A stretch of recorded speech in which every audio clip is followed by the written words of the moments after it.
തളരാതെ യാത്ര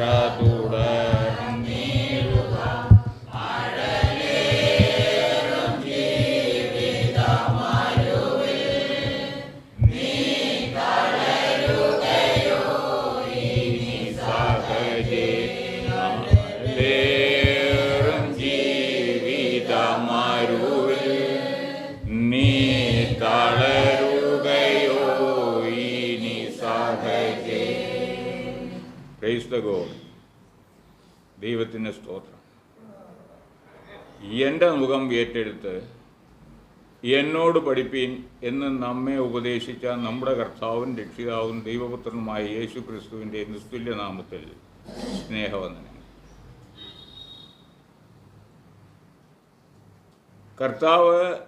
കർത്താവിൻ്റെ ശിഷ്യന്മാരായ അപ്പസ്തോലന്മാരിൽ പ്രമുഖനായ പൗലോസ്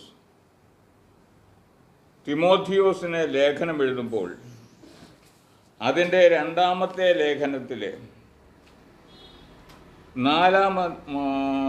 മൂന്നാമത്തെ അധ്യായത്തിൻ്റെ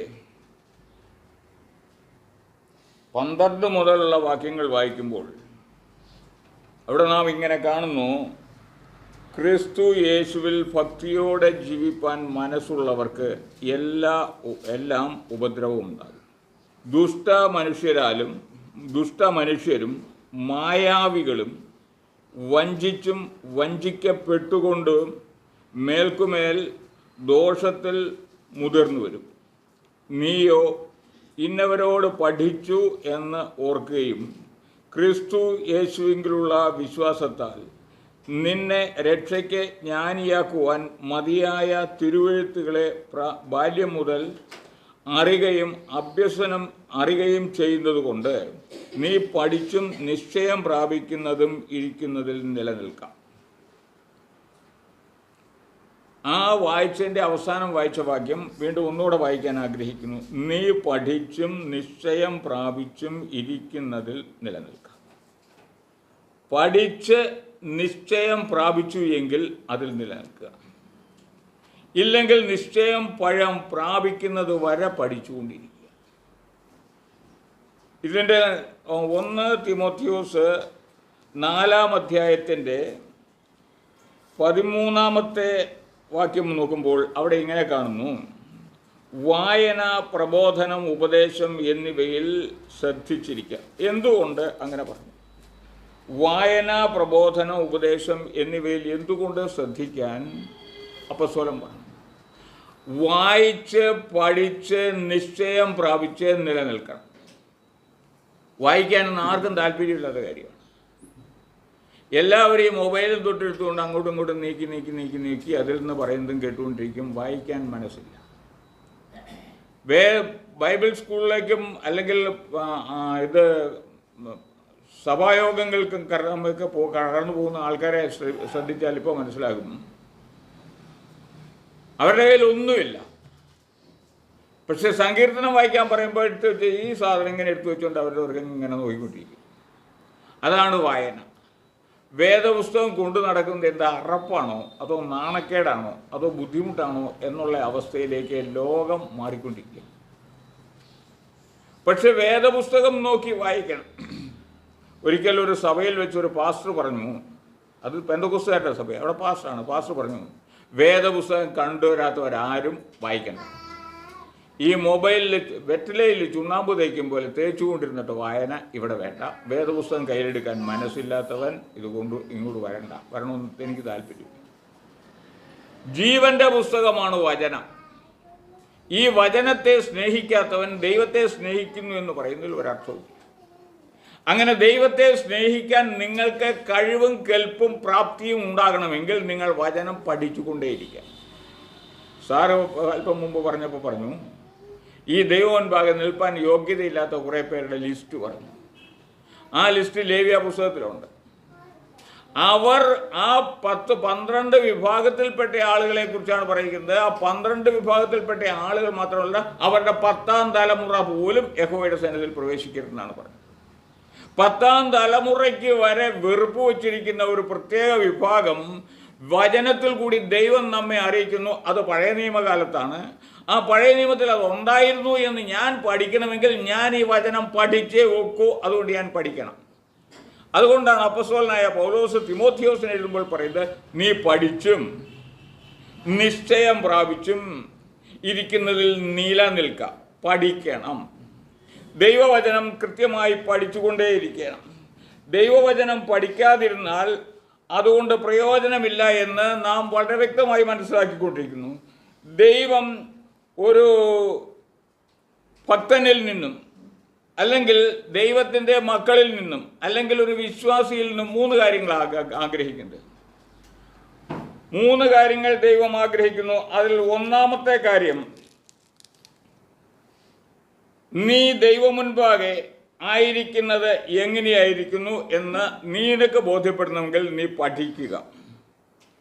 മത്തായിയുടെ സുവിശേഷം 5-ാം അധ്യായം അതിൻ്റെ 38 മുതലുള്ള വാക്യങ്ങൾ നോക്കുമ്പോൾ അവിടെ കാണാൻ കഴിയും,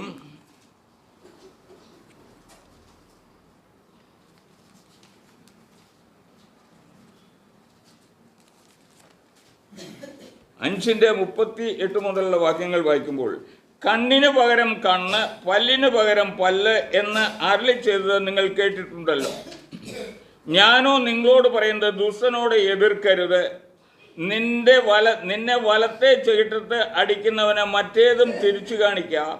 നിന്നോട് വ്യവഹരിച്ച് നിന്റെ വസ്ത്രം എടുപ്പാൻ ഇച്ഛിക്കുന്നവനെ നിന്റെ പുതപ്പും വിട്ടുകൊടുക്കുക. ഒരുത്തൻ നിന്നെ 1 നാഴിക പോകുവാൻ നിർബന്ധിച്ചാൽ 2 നാഴിക അവനോടുകൂടെ പോവുക. നിന്നോട് യാചിക്കുന്നവനെ കൊടുക്ക. വായ്പ വാങ്ങുവാൻ ഇച്ഛിക്കുന്നവനെ ഒഴിഞ്ഞു കളയരുത്. ഇതാണ് അവിടെ കാണുന്നത്. അതിനോട് ചേർത്ത് കൂട്ടുകാരനെ സ്നേഹിക്കുക എന്നും ശത്രുവിനെ പകയ്ക്ക എന്നും അരുളി ചെയ്തത് നിങ്ങൾ കേട്ടിട്ടുണ്ടല്ലോ. ഞാനോ നിങ്ങളോട് പറയുന്നത്, ശത്രുക്കളെ സ്നേഹിപ്പിൻ, നിങ്ങളെ ഉപദ്രവിക്കുന്നവർക്ക് വേണ്ടി പ്രാർത്ഥിപ്പിൻ. സ്വർഗസ്ഥനായ നിങ്ങളുടെ പിതാവിന് പുത്രന്മാരായി തീരേണ്ടതിന് തന്നെ. പഠിക്കാനായിട്ടുള്ളൊരു പ്രത്യേക കാര്യം, ഒരു പ്രത്യേക അവസ്ഥയിൽ ദൈവം ഇവിടെ കൊണ്ടുവന്നിരിക്കുകയാണ്. ദൈവത്തിൻ്റെ ആത്മാവിടെ രേഖപ്പെടുത്തിയിരിക്കുകയാണ്. പഠിക്കുക. പഠിക്കുമ്പോൾ ആദ്യം ശ്രദ്ധിക്കുക, ദൈവത്തെ ദൈവമായി അറിയേണ്ടിയിരിക്കുന്നു. അതറിയാത്തവർക്ക് ഈ കാര്യങ്ങളൊന്നും മനസ്സിലാക്കാൻ പറ്റില്ല. നാം വായിച്ചു, പകരത്തിന് പകരം ചെയ്യരുത് എന്ന്. കണ്ണിന് പകരം കണ്ണ്, അത് പഴയ നിയമത്തിലെ ഇതാണ്.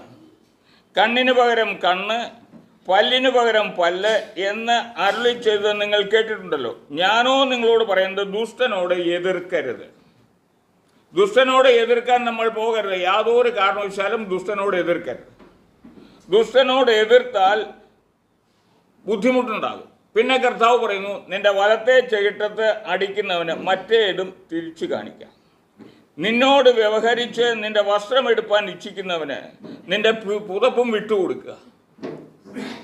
ഇതെല്ലാം ഇപ്പോൾ എളുപ്പമാണ്. വളരെ ബുദ്ധിമുട്ടുള്ള കാര്യമായി തോന്നാം. പക്ഷേ നിന്നോട് എതിർക്കാൻ വരുന്നവനോട് നീ എതിർക്കാതെ മാറിപ്പോയാൽ പിന്നെ എന്ത് ചെയ്യും? പിന്നെ അവന് മറ്റേത് കാണിച്ചു കൊടുക്കേണ്ട കാര്യമൊന്നും പറ്റില്ല. അവനോട് എതിർക്കാനേ ഞാൻ നിൽക്കുന്നില്ല, പിന്നെ എന്നെ അടിക്കാനും വഴിയില്ല, ഞാൻ ഓടും. ദുഷ്ടന്റെ മുൻപിൽ നിന്ന് ഓടി മാറിപ്പോകണം. ഇരിക്കരുത്, നിൽക്കരുത്, പിന്നെ എന്ത് ചെയ്യണം? ഓടണം. ദുഷ്ടൻ എവിടെയുണ്ടോ അവൻ്റെ മുമ്പിൽ നിന്ന് മാറിപ്പോകണം. ഈ എന്തൊക്കെ പറഞ്ഞാലും ശരി, ചിലരുടെ നിർബന്ധം, എൻ്റെ അമ്മാവ എന്നെ തല്ലണ്ട, ഞാൻ ഏതായാലും ഗുണം പിടിക്കില്ല എന്ന അവസ്ഥയിലാണ്. എന്തൊക്കെ പറഞ്ഞാലും ശരി, ഞാൻ ഗുണം പിടിക്കില്ല. ഇത് ഒരു നാട്ടു നടപ്പ് ഉള്ള പാരമ്പര്യം. എൻ്റെ അമ്മാവൻ ഞാൻ ഗുണം പിടിക്കില്ല. അതിൻ്റെ ഇടയ്ക്ക് ഒരുത്തൻ ബുദ്ധിപൂർവ്വം ഒരു കാര്യം പറഞ്ഞു. അമ്മാവൻ തല്ലാൻ ഓടി വന്നപ്പോൾ അവിടെ നേരെ ശരിക്കും സ്റ്റഡിയായിട്ട് അവിടെ നിന്നിട്ട് അമ്മാവ എന്നെ തല്ലരുത്, എന്നെ തല്ലിയതുകൊണ്ട് ഞാൻ ഗുണം പിടിക്കാൻ പോകുന്നില്ല. അഥവാ ഗുണം പിടിച്ചു പോയാൽ പിന്നെ അമ്മാവനെ ഞാൻ ഈ പ്രദേശത്ത് കയറ്റുകയില്ല. അമ്മാവൻ പേടിച്ചിട്ട് പോയി, വടിയിട്ടേച്ച് പോയി. അപ്പോൾ ഇങ്ങനെയുള്ള വീരന്മാരും ഉണ്ടാകും. അതുകൊണ്ട് എന്തു പറഞ്ഞാലും ഞാൻ ഗുണം പിടിക്കില്ല എന്ന് മനസ്സിൽ നിശ്ചയിച്ചുറപ്പിച്ചവരോടല്ല, ദൈവമേ, ഞാൻ നിന്നെ സ്നേഹിക്കുന്നതുകൊണ്ട് നിന്നെ പിന്തുടരുവാൻ എന്നെ അനുവദിക്കണമേ, എന്നെ അനുഗ്രഹിക്കണമേ എന്ന് പറയുന്നവരോടാണ് എനിക്ക് പറയാനുള്ളത്. അങ്ങനെയുള്ളവർ പഠിക്കണം. ദൈവം നിങ്ങളിൽ നിന്ന് ആദ്യം ആഗ്രഹിക്കുന്ന കാര്യങ്ങളിൽ ഒന്നാണ് ഇവിടെ വചനപ്രകാരം പഠിക്കുക. ദൈവത്തെക്കുറിച്ച് പഠിക്കേണ്ടിയിരിക്കുന്നു. പഠിക്കുവാൻ ഒത്തിരി ഒത്തിരി ഒത്തിരി പുസ്തകങ്ങളുണ്ട്. ഈ പുസ്തകങ്ങളെല്ലാം പഠിക്കണമെന്ന് പറയുന്നില്ല, വചനം പഠിക്കണം. ഈ വചനത്തിന് എതിരായി എഴുതിയ പുസ്തകങ്ങളുണ്ട്. അത് പഠിക്കാൻ ഞാൻ നിങ്ങളെ ഉദ്ബോധിപ്പിക്കുന്നില്ല. പക്ഷെ ഒരു കാര്യം ഞാൻ തുറന്നു സമ്മതിക്കാം, നിങ്ങൾ പഠിക്കണം, അത് ആവശ്യമാണ്. എന്നെ സംബന്ധിച്ചിടത്തോളം പറഞ്ഞാൽ ഞാൻ എല്ലാം വായിക്കും, എന്തും വായിക്കും. നിങ്ങളോടും ഞാൻ പറയുന്നു, എന്തും വായിക്കണം. വായന ഒരു ശീലമാക്കിക്കൊണ്ടേയിരിക്കണം. പക്ഷെ ഒരു കാര്യം പറയാം, നിങ്ങൾക്ക് നിങ്ങളെ നിയന്ത്രിപ്പാൻ കഴിയുന്നില്ല എങ്കിൽ നിങ്ങൾ വേദപുസ്തകവും വായിക്കണം. കാരണം എവിടെയൊക്കെയോ എന്തൊക്കെയോ വായിക്കും, എന്തൊക്കെയോ മനസ്സിലാക്കും, പിന്നെ ഇത് അങ്ങനെ ഇങ്ങനെ എന്നൊക്കെ പറഞ്ഞുകൊണ്ട് നടക്കും. അങ്ങനെയുള്ള ഒത്തിരി പേരെ എനിക്കറിയാം. ഏതോ ഭാഗത്ത് എന്തോ വായിച്ചത് അത് വെച്ചുകൊണ്ട് അങ്ങോട്ട് ഇത് വചനത്തിൻ്റെ അന്തസത്തയിലേക്ക് ഇറങ്ങിച്ചെല്ലാനുള്ള ആത്മപ്രേരണ ഇല്ലാത്ത, അല്ലെങ്കിൽ ദൈവത്താൽ വിളിക്കപ്പെടാത്ത, അല്ലെങ്കിൽ ദൈവത്തിന് താല്പര്യമില്ലാത്ത ആരെങ്കിലും ഇങ്ങനെയൊക്കെ നിങ്ങളുടെ മുമ്പിൽ വന്ന് എന്തെങ്കിലുമൊക്കെ പറഞ്ഞെന്നിരിക്കും. അവർ പറയുന്നത് കേൾക്കരുത്. നിങ്ങൾ ദൈവവചനം ക്രമമായി കൃത്യമായി പഠിച്ചുകൊണ്ടേയിരിക്കുകയാണ്. ദൈവം നിങ്ങളിൽ നിന്ന് ആഗ്രഹിക്കുന്ന ഏറ്റവും പ്രധാനപ്പെട്ട ഒരു കാര്യമാണത്. ക്രിസ്തുവിൻ്റെ ഭക്തി, ക്രിസ്തുവിനോടുള്ള ഭക്തി. അങ്ങനെയുള്ളവർക്ക് കഷ്ടമുണ്ടാകും. ക്രിസ്തുവിനോടുള്ള ഭക്തിയിൽ ജീവിപ്പാൻ, അതായത് ദൈവഭക്തിയിൽ ജീവിപ്പാൻ ഒരുങ്ങിയിരിക്കുന്നവർക്ക്, തയ്യാറായിരിക്കുന്നവർക്ക് കഷ്ടം വളരെ ഉണ്ടാകും, നിശ്ചയമാണ്. 119 സങ്കീർത്തനത്തിൻ്റെ 71 വാക്യത്തിലേക്ക് നമുക്ക് പോകാം. അവിടെ എഴുതിയിരിക്കുന്നത് എങ്ങനെയാണ്? ഞാൻ അങ്ങയുടെ ചട്ടങ്ങൾ പഠിപ്പാൻ തക്കവണ്ണം ഞാൻ കഷ്ടതയിലായിരിക്കുന്നത് എനിക്ക് ഗുണമായി. ക്രിസ്തുവിൽ ഭക്തിയോടെ ജീവിപ്പാൻ ആഗ്രഹിക്കുന്നവർക്ക് കഷ്ടമുണ്ടാകും. ഇവിടെ സങ്കീർത്തനക്കാരൻ അതിന് മുന്നാലെ രേഖപ്പെടുത്തിയിരിക്കുന്നു, നിന്റെ കഷ്ടങ്ങൾ, നിന്റെ ചട്ടങ്ങൾ പഠിപ്പാൻ എനിക്ക് ഗുണകരമായി വന്നതിൻ്റെ കാരണം എൻ്റെ കഷ്ടങ്ങളാണ്. അപ്പം കഷ്ടങ്ങൾ വരുമ്പോൾ എനിക്ക് അങ്ങയുടെ ചട്ടങ്ങൾ പഠിക്കാൻ കഴിയും.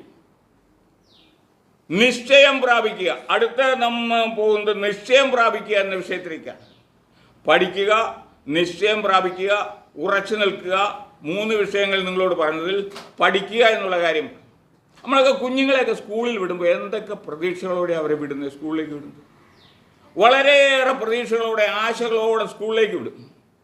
സ്കൂളിലേക്ക് വിടുമ്പോൾ അമ്മയപ്പന്മാർ പ്രാർത്ഥിച്ച്, കുഞ്ഞിനോട് പ്രാർത്ഥിക്കാൻ പറഞ്ഞ്, അതിന് പ്രാർത്ഥിക്കാൻ പറ്റുമെങ്കിൽ പ്രാർത്ഥിപ്പിച്ച്, നന്നായി പഠിക്കാൻ ബുദ്ധി തരണം, എന്നെ വലിയ ആളാക്കണം, ഞാൻ വലിയ ആളാകണം, എൻ്റെ മോൻ വലിയ ആളാകണം എന്നൊക്കെ ആഗ്രഹിച്ച് നമ്മൾ പള്ളിക്കൂടത്തിലേക്ക്.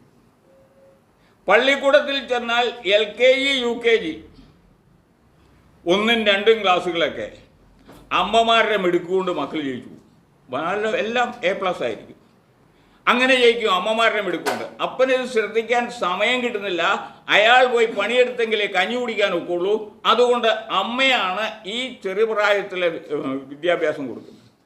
കുഞ്ഞ് വളരാൻ തുടങ്ങും, അവന് പഠിത്തത്തിലുള്ള ശ്രദ്ധ പോവും. ആൺപിള്ളേരാണെങ്കിൽ ക്രിക്കറ്റ് ബാറ്റ് കൊടുത്തുകൊണ്ട് പോവും. എൻ്റെ മോൻ അവൻ്റെ അമ്മോട് പറഞ്ഞു, അമ്മ എന്തറിഞ്ഞിട്ടായി പറയുന്നത്, ഇത് പഠിച്ചിട്ട് എന്താ കാര്യം?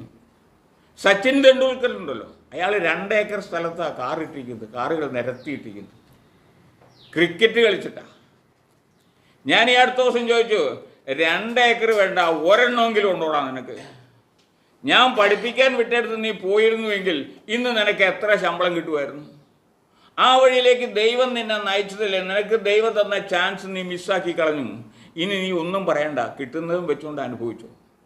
എത്ര ലാഘവത്തോടുകൂടിയ കുട്ടികൾ ഇങ്ങോട്ട് മറുപടി പറയുന്നത്. അപ്പൻ എന്തറിയാം, അമ്മയ്ക്ക് എന്തറിയാം?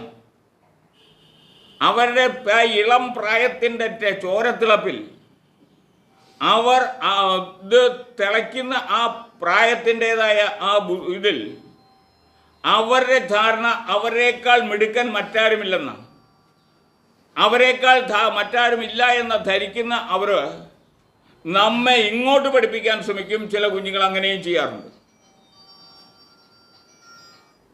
അങ്ങനെ ചെയ്യുന്ന കുഞ്ഞുങ്ങളെ നോക്കിക്കൊണ്ട് ഈ അടുത്തേടാ ഒരു കൊച്ച് എൻ്റെ വീട്ടിൽ വന്നു.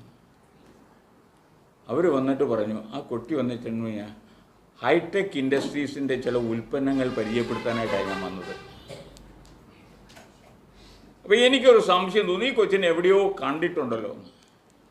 ഒരു സാധാരണ കുടുംബത്തിലെ കൊച്ചല്ല, ശകലം പൈസയൊക്കെയുള്ള കുടുംബത്തിലെ കൊച്ചാണ് എന്നെനിക്ക് തോന്നി. ആ പെൺകൊച്ചിനോട് ഞാൻ ചോദിച്ചു, മോളുടെ വീട് എവിടെയാണ്?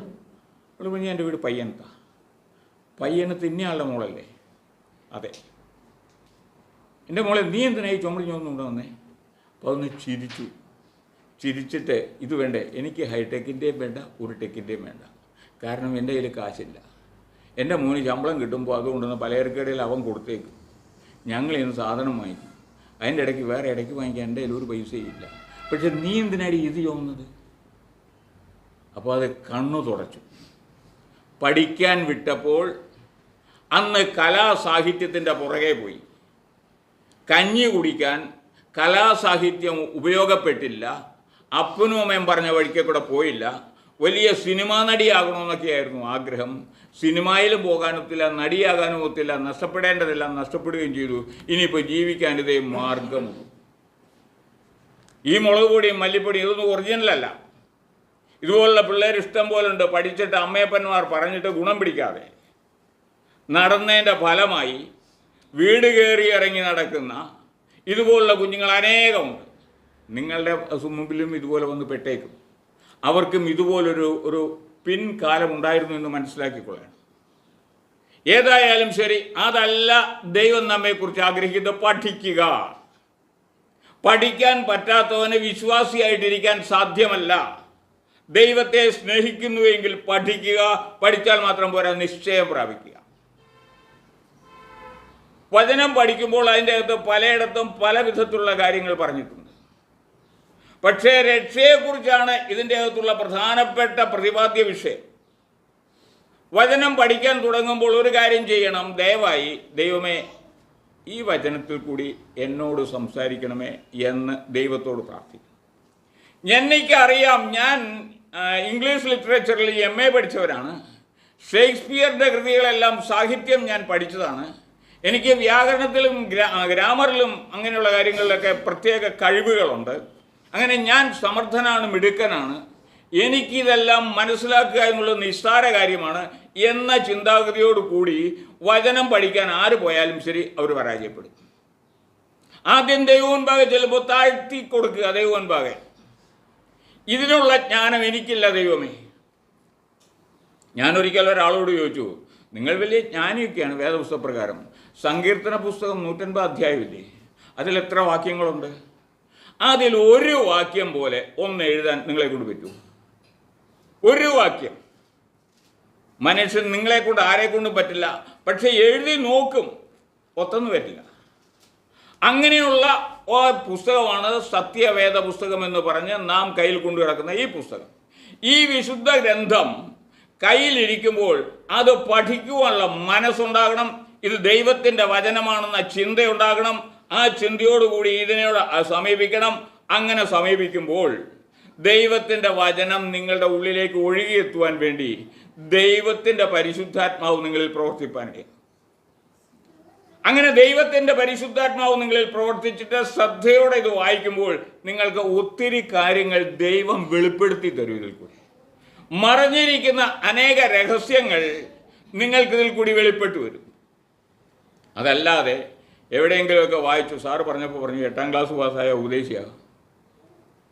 ശരിയാണ്. ഒത്തിരി പേര് പഠിച്ച് ഒരു രക്ഷയില്ല വരുമ്പോൾ അവസാനം അതിനെക്കുറിച്ച് ഒരാൾ പറഞ്ഞു, മുസ്ലിം അവർ തോറ്റു കഴിഞ്ഞാൽ എന്ത് ചെയ്യും? മത്തി വിൽക്കാൻ പോകും.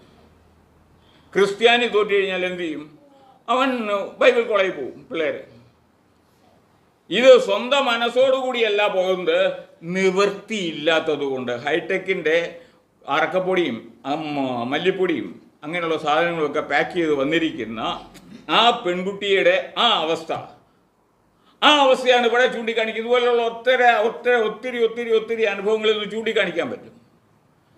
നാം പോകേണ്ട വഴിക്ക് അപ്പനും അമ്മയും പഠിപ്പിക്കാൻ വിട്ടപ്പോൾ കലാ സാഹിത്യ കാര്യങ്ങളെ സ്നേഹിക്കാതെ അപ്പനെയും അമ്മയും സ്നേഹിച്ചു എങ്കിൽ അവൾ നന്നായി പഠിക്കുമായിരുന്നു. അപ്പനും അമ്മയ്ക്കും പഠിപ്പിക്കാൻ ഇഷ്ടം പോലെ പൈസയുള്ളവർ. ഞാനൊരു ഒരു സ്ഥലത്ത് പ്രസംഗിച്ചപ്പോൾ പറഞ്ഞു, ബർത്തിമായി എന്ന ആളെ കുറിച്ച് പ്രസംഗിച്ചു. അവൻ്റെ അപ്പൻ്റെ പേര് തിമായി എന്നാണ്. തിമായി എന്ന വാക്കിൻ്റെ അർത്ഥം ബഹുമാന്യനാണെന്നാണ്, അല്ല മാന്യൻ എന്നാണ്. ബർത്തിമായി എന്ന് പറഞ്ഞാൽ ബഹുമാന്യനാണ്. ബഹുമാന്യൻ്റെ ജോലി എന്താ? ഭിക്ഷാടനം വഴിയിലിരുന്ന് തെണ്ടല്. എന്തുകൊണ്ട് ഈ നിലയിലേക്ക് വന്നു? അത് ദൈവത്തിൻ്റെ നടത്തിപ്പായിരുന്നു. ദൈവമാണ് അതിൻ്റെ കാരണക്കാരൻ. തൻ്റെ പുത്രൻ ദൈവപുത്രനാണെന്ന് തെളിയിക്കാൻ തൻ്റെ പുത്രന് ഒരു അവസരം ഉണ്ടാകാൻ വേണ്ടി ദൈവം ഇവനെ കുരുടനായി ജനിപ്പിച്ചു. പക്ഷേ ഇവിടെ വലിയ സമ്പന്നനായ, ജീവിക്കാൻ എല്ലാ മാർഗങ്ങളുമുള്ള ഒരപ്പൻ തൻ്റെ മകളെ പഠിപ്പിക്കാൻ വിട്ടു. അദ്ദേഹത്തിൻ്റെ ലക്ഷ്യം, എൻ്റെ മകൾ പഠിച്ച് ഒരു ഡോക്ടറാകണം. അത്രമാത്രം ക്ലേശങ്ങളും സങ്കടവും അനുഭവിച്ച മനുഷ്യനായാണ്. എനിക്ക് ആ മനുഷ്യനെ അറിയാവുന്നതോട് വളരെ കൃത്യമായി പറയാം. തൻ്റെ മകളെ ഡോക്ടറാക്കാൻ പഠിപ്പിക്കാൻ വിടാൻ അദ്ദേഹത്തിന് ഒരു ബുദ്ധിമുട്ടുമില്ല ഇന്നത്തെ അവസ്ഥയിൽ. പക്ഷേ ആ കുട്ടിയെ വിട്ടിട്ട് അവൾ പോയി സംഗീതം, കല, നൃത്തം അങ്ങനെയുള്ള വഴി കിടപ്പോയി. എന്തിനു വേണ്ടിയിട്ടാണ് മോളെ നീ അതിലെ പോയത്? സിനിമാ നടിയാകാൻ. മ്ലേച്ഛകരമല്ലേ മോളെ അത് എന്ന് ചോദിച്ചപ്പോൾ അത് പറഞ്ഞു, നമ്മളെ അത് ഇപ്പോഴാണ് മനസ്സിലായത്. ആദ്യം പറയുന്നത് അനുസരിക്കാൻ പഠിക്കുക. നിന്റെ അപ്പനെയും അമ്മയെയും നീ സ്നേഹിക്കുന്നു എങ്കിൽ അവർ വിട്ട വഴിക്ക് പോവുക. ദൈവത്തെ നിങ്ങൾ സ്നേഹിക്കുന്നു എങ്കിൽ ദൈവത്തിൻ്റെ വചനം പഠിക്കുവാൻ ദൈവം ആഗ്രഹിക്കുന്നത് നീ പഠിക്കുക. വൈകുന്നേരവും രാവിലെയും വീട്ടിൽ വചനം വായിക്കുന്ന ആ ഒരു സ്വഭാവമുള്ള കുടുംബങ്ങൾ പോലും വലിയ ക്രിസ്ത്യാനികളാണ് എന്ന് പറയുന്നവരുടെ ഇടയിൽ പോലും വളരെ വിരളമായിരിക്കും. ഒരു ദിവസം ഒരിക്കൽ സംസാരിച്ചുകൊണ്ടിരുന്നപ്പോൾ ഒരു മനുഷ്യൻ പറഞ്ഞു, ഞങ്ങളുടെ സഭ പ്രസിദ്ധീകരിച്ചല്ല വേറെ ഒന്നും പ്രസിദ്ധീകരിക്കില്ല, ഒന്നും വായിക്കില്ല. ഞങ്ങളുടെ സഭ, ആ സഭയെക്കുറിച്ചൊക്കെ എൻ്റെ വലിയ ഭയങ്കരമായിട്ട് അങ്ങ് പറഞ്ഞു. എൻ്റെ സഭയെക്കുറിച്ച് എനിക്ക് അഭിമാനമുണ്ട്. പക്ഷേ ആ അഭിമാനത്തിൻ്റെ പേരിൽ എൻ്റെ അഭിമാനമോ അല്ലെങ്കിൽ എൻ്റെ ദൈവത്തിൻ്റെ അഭിമാനമോ പണയം വയ്ക്കാൻ ഞാൻ ശ്രമിക്കരുത്. ശ്രമിച്ചാൽ എൻ്റെ സഭയെക്കുറിച്ച് ഞാൻ പറഞ്ഞ അഭിമാനങ്ങളെല്ലാം തെറ്റായിപ്പോകും. ആ മനുഷ്യൻ എന്നിട്ട് അടുത്ത് തന്നെ പണി എന്താണെന്ന് ചോദിച്ചാൽ, മ്ലേച്ഛകരം എന്ന് എനിക്ക് തോന്നിയതാണ്. കടയിൽ കയറി ഭക്ഷണം കഴിച്ചപ്പോൾ 2 വാങ്ങിച്ചു, 1 വാങ്ങിച്ചുള്ളൂ എന്ന് തർക്കിച്ചു. താനേക്ക് പൊടൂ, കടക്കാരൻ അത്ര പറഞ്ഞു, പൊടൂ, ഇറങ്ങിപ്പൊടൂ. അയാൾ വലിയ വിജയഭാവത്തിൽ ഇറങ്ങിപ്പോന്നു. ഞാൻ അന്നേരം മനസ്സിൽ ചിന്തിച്ചു, കഷ്ടം, ഞാൻ അങ്ങനെയാണ് ചിന്തിച്ചത്. അവിടെ പലരും ചിന്തിച്ചത് ആ വിധത്തിലാണ്. ഇവരെല്ലാവരും കണ്ടതാണ്.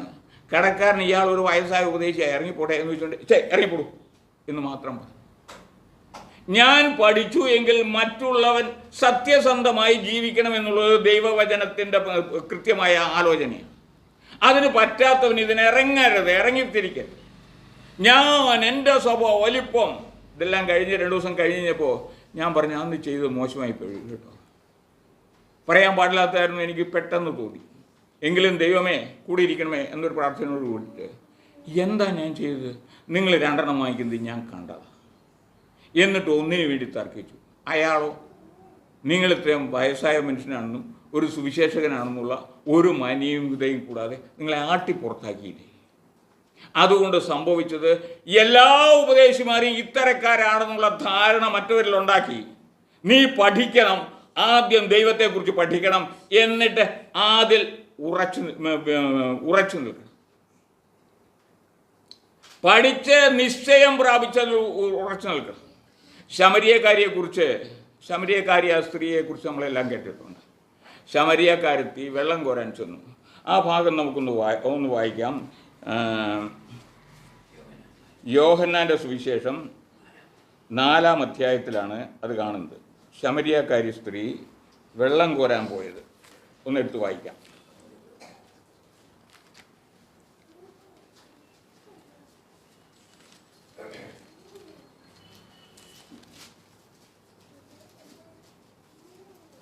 അതിൻ്റെ അകത്ത് ഇങ്ങനെ പറയുന്നു, ആ സ്ത്രീ പട്ടണത്തിൽ ചെന്നിട്ട് പ്രസിദ്ധമാക്കുന്നത്, യേശുവിനെ പ്രസിദ്ധമാക്കുന്നത് ഇങ്ങനെയാണ്, ഞാൻ ചെയ്തതൊക്കെയും അവൻ എന്നോട് പറഞ്ഞു എന്ന് സ്ത്രീ സാക്ഷ്യം പറഞ്ഞ വാക്ക് നിമിത്തം.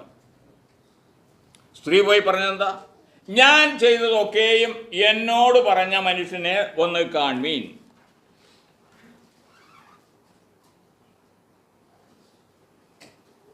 അതിൻ്റെ 27-ാമത്തെ വാക്യം വായിക്കുമ്പോൾ, ഇതിനിടയിൽ തൻ്റെ ശിഷ്യന്മാർ വന്നു, അവർ സ്ത്രീയോട് സംസാരിക്കുന്നത് കണ്ട് ആശ്ചര്യപ്പെട്ടു. എങ്കിലും നീ എന്ത് സംസാരിക്കുന്നു എന്ന് അവളോട് ആരും ചോദിച്ചില്ല. അനന്തരം സ്ത്രീ പാത്രം വച്ചിട്ട് പട്ടണത്തിൽ ചെന്ന് ജനങ്ങളോട്, ഞാൻ ചെയ്തതൊക്കെയും എന്നോട് പറഞ്ഞ ഒരു മനുഷ്യനെ വന്ന് കാണുവീൻ. ഒരുപക്ഷേ അവൻ ക്രിസ്തു ആയിരിക്കുമോ എന്ന് പറഞ്ഞു. അപ്പൊ ഇവൾക്ക് ക്രിസ്തുവിനെ കുറിച്ച് ഒരു ധാരണയുണ്ട്. ശമരിയക്കാരിയാണ്.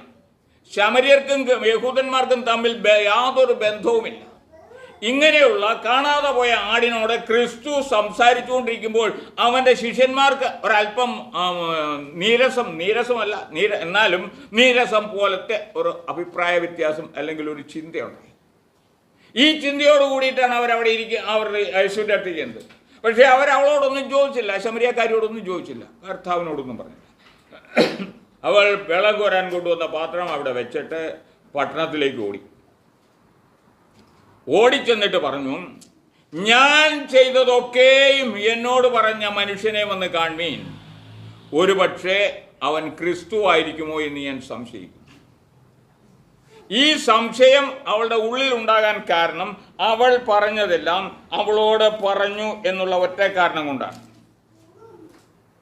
ഇത് കഴിഞ്ഞതിന് ശേഷം അവർ പട്ടണക്കാരെല്ലാവരും ഓടി വന്നു, ക്രിസ്തുവിനെ കണ്ടു, സംസാരിച്ചു, അവനെക്കുറിച്ച് അറിഞ്ഞവർ ഒരു കാര്യം പ്രസ്താവിച്ചു. എന്താ പ്രസ്താവിച്ചതെന്നറിയാവോ?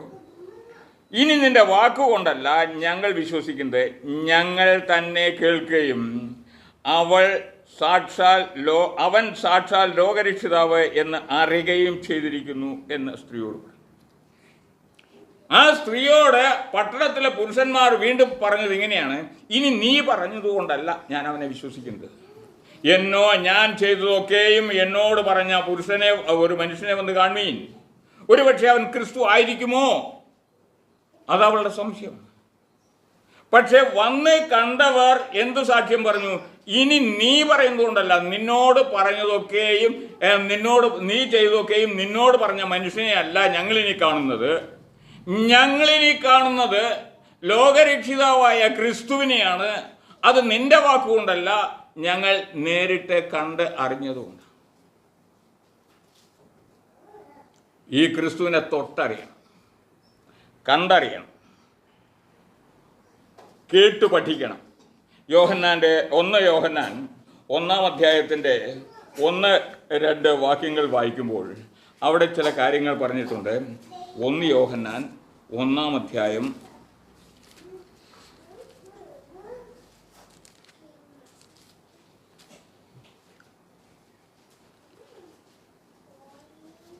1 മുതലുള്ളതും ഞങ്ങൾ സ്വന്തം കണ്ണുകൊണ്ട് കണ്ടതും.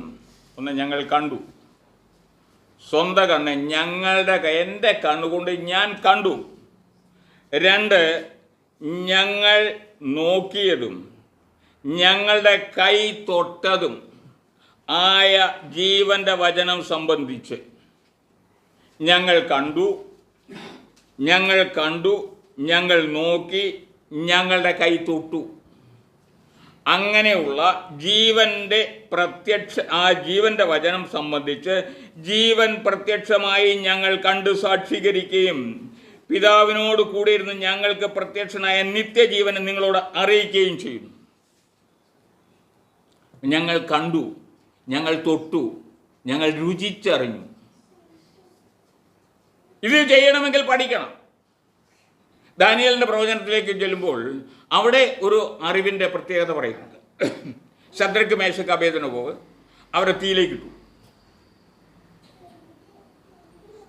തീയിലേക്ക് വീണ ബാലന്മാർക്ക് ഒരു കേടും പറ്റിയില്ല. അവർ പുറത്തു വന്നു.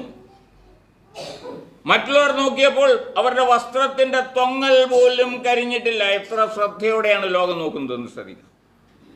അവർക്ക് തീയുടെ മടം പോലും ഏറ്റിട്ടില്ല. അപ്പോൾ അവരെ മണത്തു നോക്കി. ഇങ്ങനെ ഇത്ര കൃത്യമായി ലോകം നമ്മെ, നിങ്ങളെ, എന്നെ, ഉപദേശിമാരെ, സുവിശേഷം, ഈ പുസ്തകവും എടുത്ത് സുവിശേഷം പറഞ്ഞ് നടക്കുന്ന ഓരോരുത്തരെയും ശ്രദ്ധിച്ചുകൊണ്ടിരിക്കുകയാണ്. അങ്ങനെ ഇരിക്കുമ്പോൾ അവിടെ ഞാൻ പഠിക്കാതെ, ഞാൻ അറിയാതെ എന്തെങ്കിലുമൊക്കെ വിളിച്ചു പറഞ്ഞാൽ അത് പിൽക്കാലത്ത് അപകടമുണ്ടാകും. അതുണ്ടാകരുത്. നിന്നിൽ നിന്ന് ദൈവം ആഗ്രഹിക്കുന്നത് പഠിക്കുക, എന്നിട്ട് നിശ്ചയം പ്രാപിക്കുക. ശമരിയക്കാർ നിശ്ചയം പ്രാപിച്ചു. പക്ഷെ ഇന്നും നമുക്ക് നിശ്ചയം പ്രാപിക്കാൻ കഴിഞ്ഞിട്ടില്ല യേശു ആരാണ് എന്ന കാര്യത്തിൽ. യേശു ആരാണെന്ന കാര്യത്തിൽ നമുക്കിപ്പോഴും തർക്കമാണ്. എല്ലാവർക്കും തർക്കമാണ്. ഓരോരുത്തരും പഠിപ്പിക്കും, ഞങ്ങൾ എഴുതിയത്, ഞങ്ങൾ പറഞ്ഞത്, ഞങ്ങൾ പഠിപ്പിച്ചത്, ഇത് പഠിച്ചാൽ മതി, അതിൽ കൂടുതൽ നിങ്ങൾ പഠിക്കണ്ട. ഒരു കരിസ്മാറ്റിക് പ്രോഗ്രാമിൻ്റെ ഇടയ്ക്ക് ഒരു പുരോഹിതൻ പ്രസംഗിക്കുന്നത് ഞാൻ കേട്ടു. ഞങ്ങൾ പഠിപ്പിക്കാത്ത എന്തെങ്കിലും നിങ്ങളോട് ആരെങ്കിലും വന്ന് പറഞ്ഞാൽ നിങ്ങൾ അവരെ കൈക്കൊള്ളരുത്. വചനത്തിൽ നിന്നും ഒരു വാക്യം എടുത്ത് ഉദ്ധരിച്ചിട്ടാണ് അദ്ദേഹം വിശദീകരിക്കുന്നത്. ഞങ്ങൾ പ്രസംഗിക്കാത്ത കാര്യം, ആരായി ഞങ്ങൾ? അത് അദ്ദേഹം അവിടെ പ്രസംഗിച്ചു. സഭയുടെ നിയന്ത്രിതമായ പഠനങ്ങൾ പഠിച്ച് കുപ്പായം ധരിച്ച എന്നെപ്പോലുള്ള, അല്ലെങ്കിൽ ഞാനോ എന്നെപ്പോലുള്ള പുരോഹിതന്മാരോ, അല്ലെങ്കിൽ സഭ നിശ്ചയിച്ചയച്ച പ്രഘോഷിതരോ എന്ന് പറഞ്ഞാൽ ഉപദേശിമാർ, സുവിശേഷകരോ അല്ലാത്തവർ വന്ന് നിങ്ങളോട് എന്തു പറഞ്ഞാലും അത് സ്വീകരിക്കും. വചനത്തിൽ അങ്ങനെ പറഞ്ഞിട്ടില്ലല്ലോ. വചനത്തിൽ അപ്പസ്തോലനായ പൗലോസ് പറയുന്നത് ഞങ്ങൾ എന്ന് പറയുന്നത് അപ്പസ്തോലന്മാരെ ഉപദേശമാണ്. അപ്പസ്തോലന്മാർ പ്രബോധിപ്പിക്കാത്തത് എന്തെങ്കിലും നിങ്ങളോട് ആരെങ്കിലും വന്ന് പറഞ്ഞാൽ നിങ്ങൾ അവരെ നിങ്ങളുടെ വീട്ടിൽ കൈക്കൊള്ളരുത്, അവരുടെ ഉപദേശം സ്വീകരിക്കരുത് എന്നാണ് ഈ പുരോഹിതൻ പറഞ്ഞതോ. ഇങ്ങനെ വളച്ചൊടിച്ച് വചനത്തെ നിങ്ങളുടെ മുമ്പിലിട്ട് അങ്ങ് വല്ലാത്ത വികൃതമാക്കി കളയുവാൻ ശ്രമം നടന്നുകൊണ്ടിരിക്കുന്നു. വർഷങ്ങൾക്ക് മുൻപ്, ഇപ്പോഴും ആ ശ്രമം നടക്കുന്നു. വളരെ വിജയകരമായി അവരതിൽ ജയിക്കുന്നു. കാരണം ഇത് വായിക്കുവാനുള്ള മനസ്സ് അവർക്കാർക്കുമില്ല. നിങ്ങൾക്കുണ്ടോ? ഉണ്ടെങ്കിൽ നിങ്ങൾക്ക് രക്ഷപ്പെടാക്കണ്ടേ? നിങ്ങൾ വായിക്കണം. വായിച്ചാൽ ശമര്യർ ഉറച്ചതുപോലെ വിശ്വാസത്തിൽ ഉറച്ചു നിൽക്കും. ഇങ്ങനെ ഉറച്ചു നിന്നാൽ മാത്രം പോരാ, ഉറച്ചതിൽ നിലനിൽക്കുകയും കൂടെ വേണം. നിങ്ങൾ എന്ത് വിശ്വസിച്ചുവോ അതിൽ നിലനിൽക്കണം. നിലനിൽക്കണമെങ്കിൽ പരിശുദ്ധാത്മാവിൻ്റെ സാന്നിധ്യം കൂടിയേ തീരും. അതിന് ദൈവത്തോട് പ്രാർത്ഥിച്ച് പരിശുദ്ധാത്മാവിനെ പ്രാപിച്ചുകൊണ്ടിരിക്കണം. ഇല്ല എങ്കിൽ നിങ്ങൾക്ക് നിലനിൽപ്പാൻ സാധ്യമല്ല. വന്ന ഒത്തിരി പേരിട്ടേച്ചു പോയി. അവർക്ക് പറയാൻ പല കാരണങ്ങളുമുണ്ട്. സാർ പറഞ്ഞു ഞാൻ കുത്തി പ്രസംഗിക്കുന്നു. ഇല്ല, ഞാൻ പ്രസംഗിക്കുമ്പോൾ നിങ്ങൾ കുത്തൽ കൊണ്ടു കഴിഞ്ഞാൽ അതെൻ്റെ ദോഷം കൊണ്ടല്ല. ഞാൻ നിങ്ങളോട് കഴിഞ്ഞ ഒന്ന് രണ്ടാഴ്ചകൾക്ക് മുമ്പ് പറഞ്ഞു, ഞാനൊരു സഭയിൽ ചെന്നപ്പോൾ പ്രസംഗിച്ചു. അപ്പോൾ അന്ന് അങ്ങനെ പ്രസംഗിക്കാനുള്ള പ്രചോദനം എന്താണെന്ന് എനിക്ക് അറിഞ്ഞുകൂടാ. അമ്മായിയമ്മയ്ക്കിട്ട് കുത്തുന്ന മരുമോളെ നിനക്കും കിട്ടുമെന്ന്. അത് ഞാൻ പറഞ്ഞത് നേരാണെന്ന് എനിക്ക് തോന്നുന്നുണ്ട്. വചനം അത് സമ്മതിക്കുകയും ചെയ്യുന്നു. നിന്റെ ദൈവമായ യഹോവ നിനക്ക് തരുന്ന ദേശത്ത് നീ ദീർഘായുസോടെ ഇരിക്കേണ്ടതിന് നിന്റെ അപ്പനെയും അമ്മയും ബഹുമാനിക്കാം. അത് ആവശ്യമാണ്. അങ്ങനെ ബഹുമാനിക്കണമെങ്കിൽ നീ ഇത് കേട്ടേ വെക്കൂ. അപ്പോൾ ഞാൻ എൻ്റെ അമ്മേനെ അപ്പനെ അല്ല, എൻ്റെ അമ്മായിയമ്മേനെയാണ് എന്ന് പറഞ്ഞാൽ അതിന് മറുപടിയുണ്ട്. അല്ലയോ കുമാരി, കേൾക്കാൻ നോക്കുക, ചെവിചായിക്കുക, നിന്റെ പിതൃഭവനത്തെയും ചാർച്ചക്കാരെയും മറക്കുക, അതങ്ങ് വിടണം. അപ്പനെയും അമ്മയും വിട്ടിട്ട് ഇപ്പോൾ നിന്റെ അപ്പൻ ആരാണ് അമ്മ ആരാണെന്നുള്ളത് നിന്റെ ഭർത്താവിൻ്റെ അപ്പനും അമ്മയാണ് നിന്റെ ആൾക്കാർ. ഇതൊക്കെ പ്രസംഗിക്കണമെന്ന് ഞാൻ ആഗ്രഹിച്ചെങ്കിലും അങ്ങോട്ടൊന്നും പോയില്ല. ഇവിടം പറഞ്ഞു കഴിഞ്ഞപ്പോൾ, ഇത്രയും പറഞ്ഞു കഴിഞ്ഞപ്പോൾ എനിക്ക് തോന്നിയതല്ല, ഞാൻ വേറെ വഴിക്കൂടെ മാറിപ്പോയി. ശുശ്രൂഷ കഴിഞ്ഞപ്പോൾ ആ സ്ത്രീ ഓടി വന്നിട്ട് പാസ്റ്ററുടെ അക്കപ്പേട്ടിലേക്ക് പിടിച്ചു. ഞാൻ അപ്പോഴും ഇപ്പോഴും എന്നും ചിന്തിക്കുന്ന ആ വിട്ടി മണ്ടിപ്പെണ്ണ് കയറി പാസ്റ്ററോട് വഴക്കുണ്ടാക്കാതെ ഇരുന്നിരുന്നെങ്കിൽ അവളാണ് ഈ ദ്രോഹം ചെയ്തതെന്ന് ആരെങ്കിലും അറിയൂ. അപ്പം നിങ്ങൾ നിങ്ങളെ തന്നെ എന്ത് ചെയ്യരുത്? വെളിപ്പെടുത്തരുത്. തെറ്റ് മനുഷ്യനിലുണ്ടാകും, തെറ്റ് ചെയ്യാത്ത മനുഷ്യനില്ലല്ലോ എന്ന് വചനം പറയുന്നു. തെറ്റുണ്ടാകും, തെറ്റുണ്ടാകണം, തെറ്റുണ്ടാകില്ലേ മനുഷ്യനാകൂ. ആ തെറ്റ് തിരുത്തുന്നവനാണ് ദൈവപൈതൽ. ആ തെറ്റ് തിരുത്തണമെങ്കിൽ എന്നെ പോലുള്ള വലിയ വിവരമൊന്നുമില്ലാത്ത, അത്ര ബുദ്ധിയൊന്നുമില്ലാത്ത ചില വിവരദോഷികൾ വന്ന് ഇങ്ങനെ എന്തെങ്കിലുമൊക്കെ വിളിച്ചു പറയണം. അപ്പോഴേ നിങ്ങൾക്ക് ബോധം വരുള്ളൂ. അപ്പം നിങ്ങൾക്ക് ഓർമ്മയിൽ വന്നാൽ ഞാൻ ആ തെറ്റ് ചെയ്തല്ലോ, എടോ നിർത്ത്, തന്നെ പറയണ്ട എന്നല്ല പറയേണ്ടത്. അവിടെ ഇരുന്നിട്ട് ദൈവത്തോട്, ദൈവമേ എന്നോട് ക്ഷമിക്കണം, എന്നോടല്ല നിങ്ങളോട് ക്ഷമിക്കണമെന്ന് ദൈവത്തോട് പറയണം. ഇല്ല എങ്കിൽ ദൈവം നിങ്ങളോട് ക്ഷമിക്കുകയുമില്ല. നിങ്ങളുടെ ആ തെറ്റിങ്ങനെ അങ്ങ് ചീർത്തുകൊണ്ടേയിരിക്കും. ഈ മാവ് പുളിക്കാൻ വെച്ചിട്ട് അതിങ്ങനെ വീർത്തു വരും പോലെ. എനിക്ക് ഈ അടുക്കളപ്പണിയൊന്നും നിശ്ചയമില്ല. എങ്കിലും ഒരു ദിവസം ഭാര്യയ്ക്ക് നല്ല സുഖമില്ല എന്ന് പറഞ്ഞു. അരിയും ഗോതമ്പും ഒക്കെ ഉഴുന്നുമൊക്കെ വെള്ളത്തിലിട്ട് വെച്ചിട്ടുണ്ട്, അതൊന്ന് ആട്ടി എടുത്ത് വെക്കാവോ എന്ന് ചോദിച്ചു എന്നോട്. ശരി, ഞാൻ സമ്മതിച്ചു. ഞാൻ ചെന്ന് ഇതൊക്കെ അങ്ങോട്ട് ആട്ടാൻ തുടങ്ങി. ആട്ടിപ്പോൾ എന്തോരം നേരം ആട്ടണമെന്ന് എനിക്ക് അറിഞ്ഞൂടാ. എനിക്ക് മതിയാവുന്നിടം വരെ അങ്ങ് ആട്ടി കഴിഞ്ഞിട്ട് ഇതൊക്കെ കൂടെ എടുത്ത് കലക്കി വെച്ചു. പിറ്റത്തെ ദിവസം രാവിലെ അവളെ വിളിച്ചപ്പോൾ എനിക്ക് വയ്യ. ശരി എന്നാൽ ഞാൻ ഉണ്ടായിക്കോളാം. ഞാൻ ചെന്നപ്പോൾ ഒരു കലത്തിൻ്റെ അകത്ത് ഇട്ടുന്ന സാധനം അതിൻ്റെ മൂടിയും പൊക്കിക്കൊണ്ട് ഏറെക്കുറെ ഇത്ര പൊക്കത്തിൽ നിൽക്കുന്നു, ശരീരത്തിൽ കൂടെ മുഴുവൻ ഒലിച്ചിരിക്കും. അറിവില്ലാത്തത് ഇങ്ങനെ പുളിച്ച് പൊങ്ങി നശിച്ചു പോകാനിടയാകും. അറിവോടുകൂടിയായിരിക്കണം ദൈവത്തോട് സന്നിധിയിൽ അറിവോടുകൂടി ആയിരിക്കണമെങ്കിൽ ദൈവത്തിൻ്റെ വചനം പഠിക്കണം. ഈ പഠിക്കുന്നത് അലസോതയോടെയോ ഉദാസീനതയോടെയോ അല്ല. ദൈവമേ എന്നെ പഠിപ്പിക്കണമേ എന്ന് നീ ദൈവത്തോട് പറയണം. ഇപ്പോൾ ചെയ്യാത്തവർക്ക് കുത്താനുണ്ടായിട്ടുണ്ടെങ്കിൽ എന്നോട് ക്ഷമിക്കണം. ഞാൻ നിങ്ങളെ കുത്താൻ വേണ്ടിയിട്ടോ വീട്ടിൽ വേദോത്സവം വായിക്കുന്നുണ്ടോ ഇല്ലയോ എന്നൊന്നും കരുതിക്കൊണ്ടല്ല, ആരെയും ഉദ്ദേശിച്ചുകൊണ്ടുമല്ല പറഞ്ഞത്. കുത്തിപ്രസംഗമല്ല. ആർക്കെങ്കിലും കുത്തൽ കൊണ്ടെങ്കിൽ അവർക്കായി ദൈവത്തിന് സ്തോത്രം. അതുകൊണ്ട് കുത്തിപ്രസംഗമല്ല, നീ പഠിച്ച് നിശ്ചയം പ്രാപിച്ചതിൽ നിലനിൽക്കണം. ഇത് പഠിക്കണം, നിശ്ചയം പ്രാപിക്കണം, നിലനിൽക്കണം. ഇതിന് നിന്നെ സഹായിക്കണമെങ്കിൽ നീ പഠിച്ചു വചനം പഠിക്കണം. ഇല്ലെങ്കിൽ പഠിച്ചു എന്ന് പറയാം. പലരും പറയും ഈ വേദപുസ്തകത്തിലെ 62 പുസ്തകങ്ങളെ ഏതെല്ലാം വിധത്തിൽ പ്രസംഗിക്കാവോ ആ വിധത്തിലെല്ലാം പ്രസംഗിച്ചിട്ടുണ്ട്. പക്ഷേ പലരും കേട്ടിട്ടില്ല. ഞാനും ഒത്തിരി ഒന്നും കേട്ടിട്ടില്ല, കുറേയൊക്കെ കേട്ടിട്ടുണ്ട്. കേട്ടവരൊക്കെ പലരും തെറ്റായത് പ്രസംഗിക്കുന്നു എന്ന് പറഞ്ഞ് ഞാൻ അവരോട് നേരിട്ട് എന്ന് ചോദിച്ചു, ഇതെന്താ ഇങ്ങനെ പറഞ്ഞത്? ഒരാൾ എന്നോട് ചോദിച്ചാൽ അപ്പോൾ ബ്രദറും തെറ്റിപ്പോയോ? എന്നിട്ട് പിന്നെ തുടങ്ങി അയാൾ എന്നെ വിളിക്കാൻ തുടങ്ങി ദുരുപദേശക്കാരൻ. ഞാൻ പറയുന്നത് വേദോസുള്ള കാര്യമാണല്ലോ, ഇത് സത്യമാണല്ലോ. എവിടെ പരിശോധിച്ചാലും ഇത് സത്യമാണെന്ന് എനിക്കറിയാം. ഞാനത് പഠിച്ചിരിക്കുന്നു. പിന്നെ ഇയാളെന്തിന് എന്നെ ദുരുപദേശക്കാരനെ വിളിച്ചു? അപ്പോൾ എനിക്കൊന്ന് മനസ്സിലായി, അവൻ്റെ സ്വഭാവവും അവൻ്റെ മനസ്സിലിരിപ്പുമാണ് എന്നെ വിളിച്ചത്. നന്ദി ദൈവമേ, സ്തോത്രം. നിങ്ങൾ പഠിക്കണം, പഠിച്ച് അറിയണം, നിങ്ങളുടെ ബുദ്ധി വളർത്തണം. ദൈവവചനത്തിൽ നിങ്ങളുടെ ബുദ്ധി വളരണം. അങ്ങനെ ബുദ്ധി വളർന്ന് നിങ്ങൾ പഠിച്ച് നിശ്ചയം പ്രാപിക്കണം. നിശ്ചയം പ്രാപിച്ചാൽ കൃത്യമായിരിക്കണം നിശ്ചയം. ആ കൃത്യമായ നിശ്ചയം പ്രാപിച്ച് നിങ്ങൾ നിലനിൽക്കണം. ദൈവത്തിന് വേണ്ടി നിലനിൽക്കണം. ദൈവവചനത്തിൽ നിലനിൽക്കണം. ദൈവം നിങ്ങളെ അനുഗ്രഹിക്കാനിടയാകും. ഇല്ലാതെ സാധ്യമല്ല. ഞാൻ എൻ്റെ വാക്കുകളെ ഇവിടെ നിർത്തട്ടെ. ദൈവമായ കർത്താവ് നമ്മെല്ലാവരെയും അനുഗ്രഹിക്കാനിടയാകും. നിങ്ങൾ പഠിക്കണം. പഠിക്കാൻ മനസ്സില്ലെങ്കിൽ ആരോടും പറയാം എനിക്ക് മനസ്സില്ല എന്ന് പറയരുത്. കാരണം നിങ്ങൾ ആരാണെന്ന് മറ്റുള്ളവർ അറിയാനിടയാകും. പഠിച്ചിട്ട് നിശ്ചയം പ്രാപിക്കണം. എനിക്കൊരു നിശ്ചയവും വേണ്ടെന്നാണോ നിങ്ങളുടെ ചിന്താഗതി? ആരോടും പറയരുത്. അത് നിങ്ങളുടെ മനസ്സിൽ വെച്ചാൽ മതി. ദൈവവും നിങ്ങളുമായിട്ട് കണക്ക് പറഞ്ഞോളൂ. നിലനിൽക്കണമെങ്കിൽ ഇത് പഠിച്ചേ വെക്കൂ. അതിനായി ദൈവം നിങ്ങളെ ഒരുക്കട്ടെ, ദൈവം നിങ്ങളെ അനുഗ്രഹിക്കട്ടെ എന്ന പ്രാർത്ഥനയോടെ ഞാൻ ഇവിടെ നിർത്തട്ടെ. ദൈവത്തിന് സ്തോത്രം.